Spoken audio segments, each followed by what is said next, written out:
tabaco é uma solanácea originária da América, cientificamente chamada Nicotiana tabacum fruticosa, ou pandurata. Cresce de 1,20 m a 2 metros. É glutinosa e coberta de pelos viscosos e curtos. Tale cilíndrico, reto, ramoso no vértice. As folhas são alternadas, lanceoladas, brandas, sésseis, amplexicantes, de cor fortemente verde e odor forte. Dá flores em racimos que são escarlates, amarelas ou brancas. Seu cálice tubuloso é ventrado, com divisões lineares agudas, corola simpetada, infundibiliforme. Tubo cilíndrico 2 vezes mais largo que o cálice. Limbo em 5 divisões agudas e tabuladas, com 5 estames epitétalos. Antenas ovoides, obtusas, bífidas inferiormente. Ovário ovode e truncado na base. 2 lobulados multiovulados e estigma na cabeça.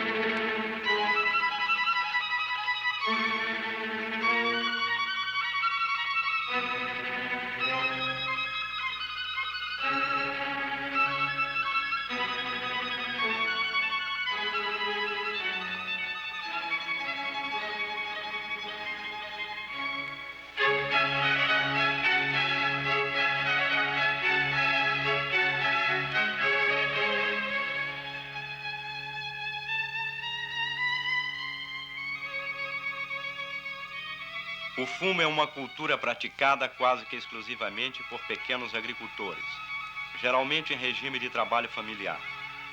Muitos deles não possuem a terra para a sua lavoura, tendo de submeter-se ao sistema de arrendamento ou divisão da colheita.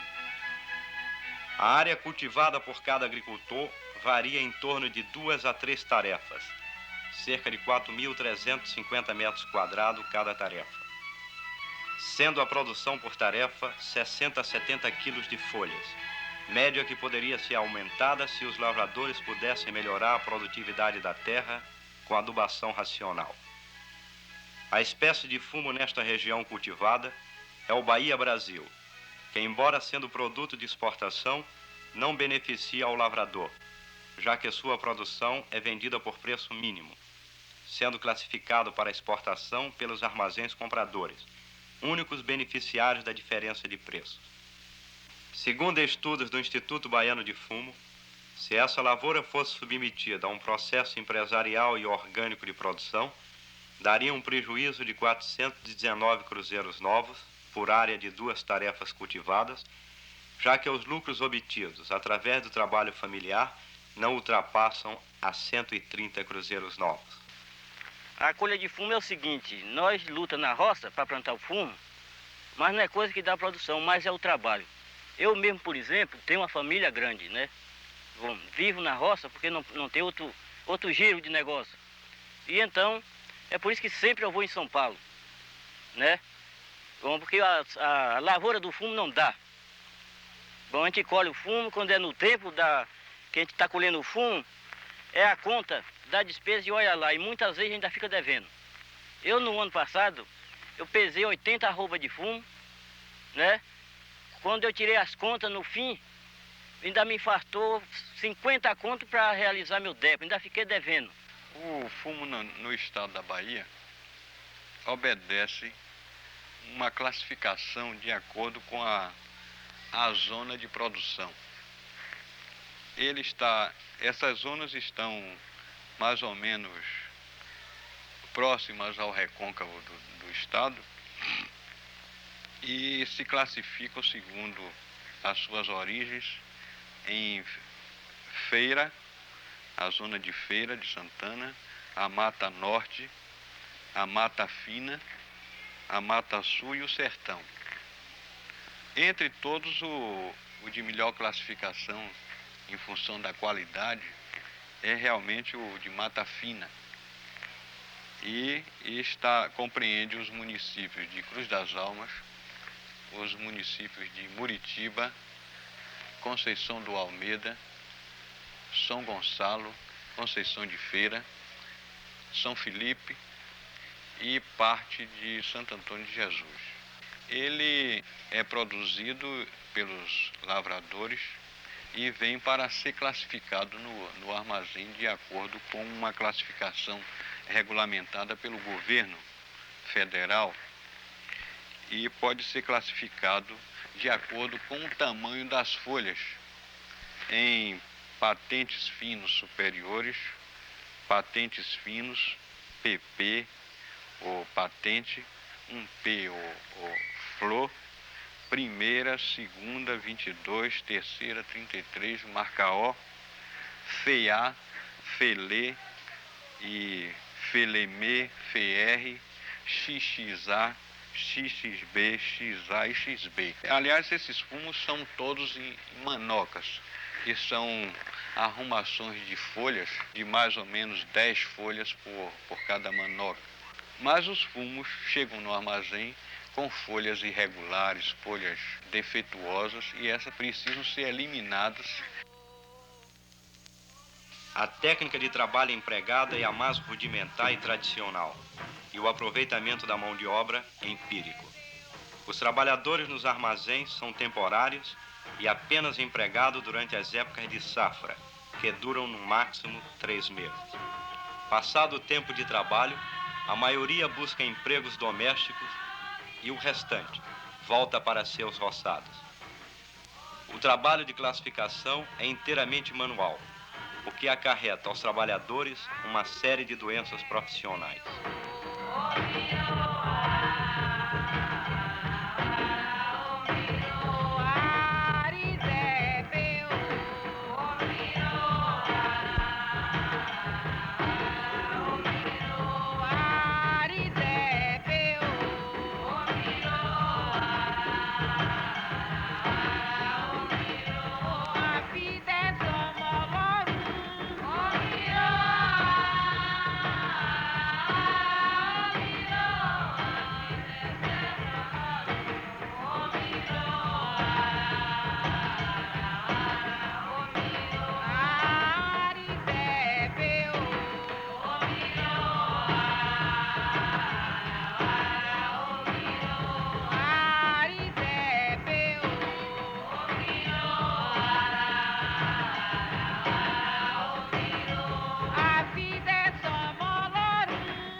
Mas quais são essas doenças?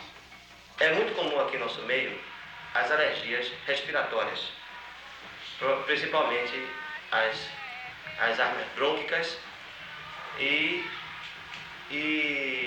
as rinossinusites alérgicas, com grande possibilidade mesmo de serem provocadas por produtos derivados do fumo. Outras doenças são justamente as dermatoses alérgicas, principalmente os eczemas, devido justamente a uma falta de fiscalização na admissão de operários na indústria agrofumageira. Essas doenças alérgicas dão um prejuízo de muitos dias de trabalho. Se eu fosse um médico sanitarista e tivesse autoridade para tal, provocaria a aposentadoria de 50% dos trabalhadores da indústria fumageira.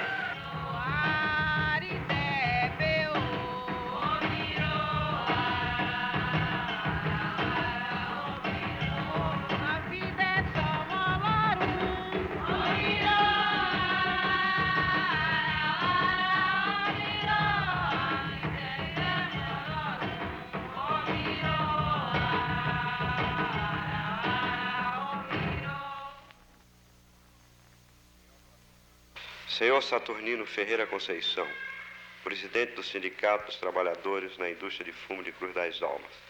Nós temos a informação de que um armazém que está mecanizado nesse momento, ele dispensou cerca de 75% do seu pessoal. Qual a posição do sindicato diante disso?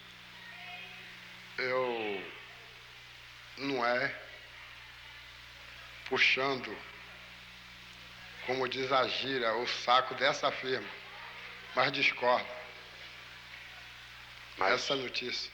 Mas houve ou não houve dispensa? Não, porque continua todos os operários trabalhando. A mecanização teve início há aproximadamente 3 meses e com isto conseguimos reduzir 70% da mão de obra. Os armazéns compradores de fumos são todos nacionais? São brasileiros? Os agentes são. Nas áreas produtoras de fumo da Bahia, surge uma nova lavoura, a do capeiro, fumo especial para capas de charutos e cigarrilhos. Sua cultura é processada sob condições especiais desde os primeiros momentos da vida da planta. As sementes são misturadas com um elemento neutro, a areia, e a essa mistura adiciona-se fertilizantes químicos. As sementes assim tratadas são jogadas em viveiros permanentes, cuja terra é renovada anualmente como medida fitossanitária, além das constantes adubações e fumigações.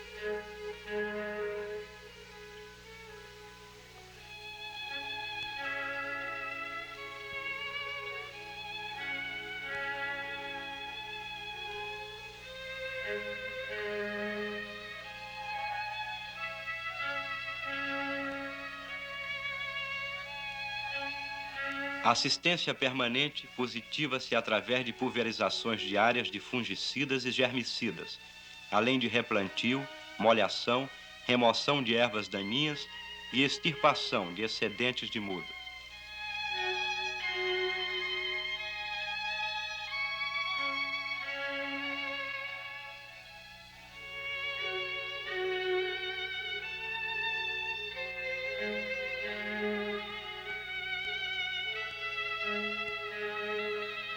Em Sumatra e certas regiões de Cuba, a cultura do capeiro é feita a pleno sol.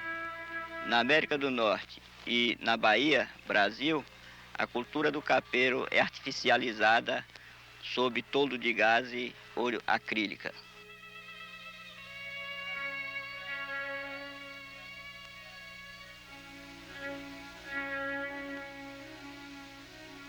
Quando as mudas atingem 45 a 60 dias de idade, são removidas para plantio definitivo, que é feito através de trabalho mecanizado.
O toldo de gaze de algodão acrílica tem por finalidade concentrar no ambiente a umidade e temperatura, proporcionando um desenvolvimento mais rápido das plantas, o que naturalmente contribui para que a sua folha seja mais fina, seja mais delicada. A variedade cultivada na agrocomercial fumageira originou-se de cruzamentos feitos entre variedades americanas e de Sumatra, sendo que as americanas eram variedades mais produtivas e de qualidade mais inferior, e as de Sumatra menos produtivas e de qualidade superior. No momento, a produção por hectare na Bahia está em torno de 800 a 900 quilos, mas há possibilidade de, com melhoramento dos métodos de trabalho, elevar esta produção para 1.000 a 1.200 quilos por hectare. A lavoura do capeiro tornou autossuficiente a indústria nacional de charutos e cigarrilhos e o excedente passou a ser exportado para os mercados americanos e europeus.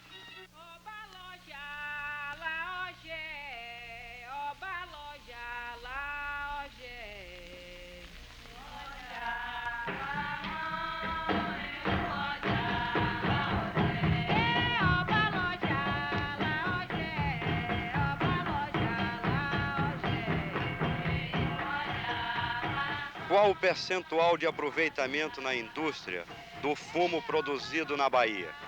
A parte da matéria-prima baiana consumida pela indústria na Bahia é bem reduzida comparado ao grande volume de sua exportação. Nós contamos com mercado potencial, a Europa, mas temos também aceitação no mercado dos Estados Unidos, surgido, aliás, depois da crise com Cuba, e ultimamente a própria América do Sul, a Argentina em primeiro lugar. Os produtos de alto custo são feitos de folha individualmente selecionada, de qualidade muito sensível, que não resiste a uma produção mecanizada, e a necessidade de absoluta seleção situa essa faixa de produto dentro da produção manual. A política de preço que enfrentamos no Brasil obedece a esse quadro de concorrência internacional. A exportação do fumo baiano em 68 deve ter se situado em torno de 15 milhões de dólares. E é possível que em 69 se alcance 20 milhões de dólares, né?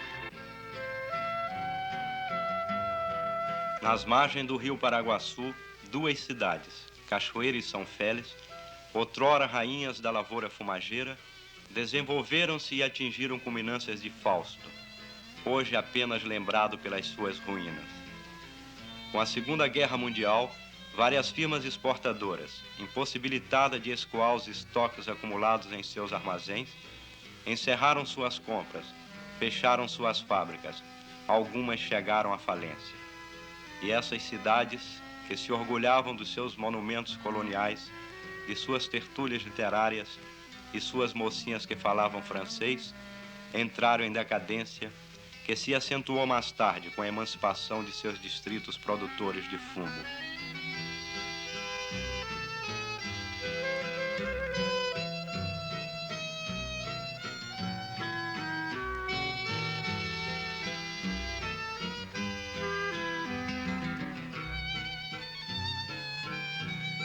Das antigas fábricas restou um costume, o trabalho caseiro de industrialização das folhas, uma indústria doméstica, clandestina, com a fabricação de dois tipos de charuto de farta aceitação popular, o piteira e o ponta de lápis.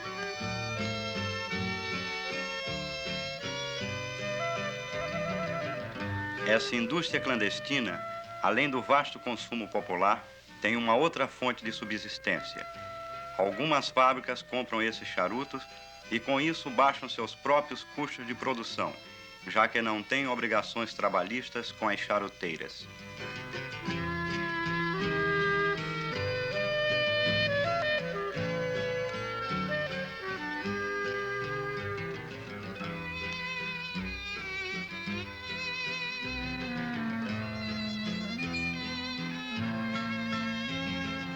Foi Dom Rodrigo Reis quem, na primeira expedição de Cristóvão Colombo, observou os índios da ilha de Guanahani, atual São Domingos, enrolando folhas de tabaco para fumar. Posteriormente, Dom Rodrigo plantou na Espanha, em Ayamonte, algumas sementes que tinha levado da América, logo conseguindo charutos da sua própria produção. Mas sua alegria pouco durou. Foi preso pela Inquisição, acusado de bruxaria. Isto provocou a popularidade de sua plantação, e logo o tabaco foi espalhado pelo mundo com o nome de erva bruxa. Tal foi a utilização do tabaco na Europa que o rei Jaime da Inglaterra chamou de nocivo ao olfato e nocivo ao cérebro, além de fumar ser um hábito repugnante. Na Rússia, os fumantes foram perseguidos.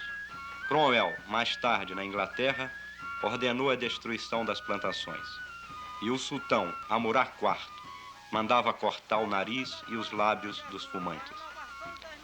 Durante a peste que assolou a Europa, foi usado como desinfetante. No século XVII, usado contra a cárie dentária, costume até hoje conservado pelas mulheres da Bahia que alvejam seus dentes com pontas de charutos.